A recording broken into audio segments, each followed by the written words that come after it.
Okay, let's talk about muscles in perimenopause and what exactly is going on. So we've talked about bones, and of course these all work together in the musculoskeletal system. Well, maybe you've heard the term the musculoskeletal syndrome of menopause, coined by Dr. von der Wright very recently, I think in 2024 in her paper. And what is that? Well, it's a syndrome, meaning it's a collection of symptoms that are usually heralded by diffuse body pain, joint pain, which is called arthralgias, also stiffness, trouble moving. I don't feel like myself in my body is commonly used, and muscle loss as well as bone loss. So we've talked about osteoporosis and ways that have been shown to improve osteoporosis, like in the Lift More trial.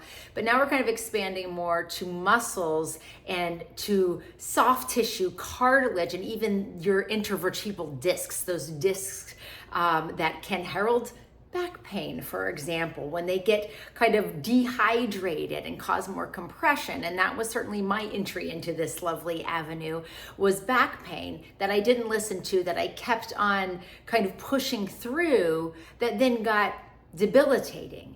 And musculoskeletal syndrome of menopause is thought to affect about 70% of women, a quarter of whom can be debilitated by this. And while it might be back pain, it might be diffuse joint pain and worsening or progressive osteoarthritis of the joints. Frozen shoulder, talked about as kind of one of the most famous syndromes of this time period. Frozen shoulder is really stiffness and pain of the shoulder, and really should ideally be seen quicker for better resolution, rather than letting it go on forever and ever and then being like, I can't lift my arm, which is commonly the case. So again, it can look like a lot of different things. Loss of bone, loss of muscle, joint pain, tendinitis. So again, soft tissue issues.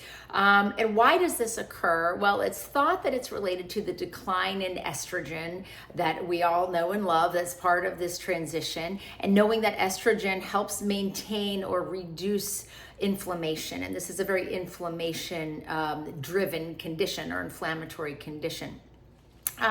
It also affects the contraction of the muscles. And we also see, if we don't move it, we lose it, that it's easier to shift. Our body shifts to a different body composition. We tend to collect more fat around the belly, around the midline, that visceral fat, which is also more inflammatory. So the changes in body composition are integral here, as we kind of think, well, what can we do about it? And yeah, we could take hormones, and that might be a part of this, and certainly see if that's the right thing for you, but that's not the only thing that we can do. Menopausal hormone therapy is certainly a great gift and transformational in many women, but looking more comprehensively and looking at the whole body is so important. What else can we do to reduce inflammation? We've given you all this information on an anti-inflammatory diet. That is key. Also, how can we support our sleep? Sleep being the most common symptom that we find in perimenopause, and knowing that's when we regenerate, that's when we heal, and that's pivotal to really use all the tools in our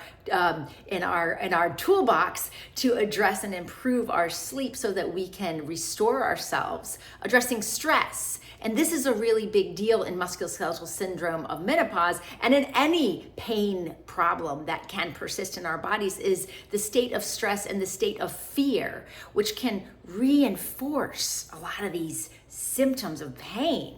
I know in my case, I was doing all the things. I was doing the pristine diet. I was working out. I was promoting muscle. I was doing lifting and cardio and following all the guidelines. And still, I had debilitating back pain that lasted for over a year, because what was I not doing? I really wasn't settling. I wasn't looking at my perception of pain and how closely it was tied into fear of disability, and looking beyond just those things right in front, and those are key, and beyond even hormones, but to the relationship that we have in our body that can either progress this fear state and the pain state and the progression of spasms in your back, for example, or whatever the case might be.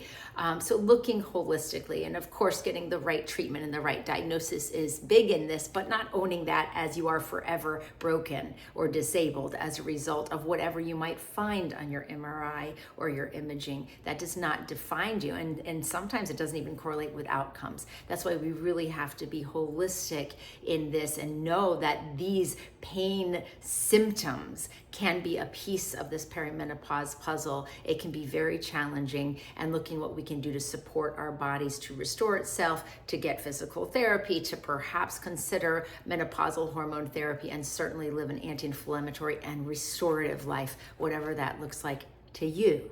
That's not overwhelming. So I hope this helps you today.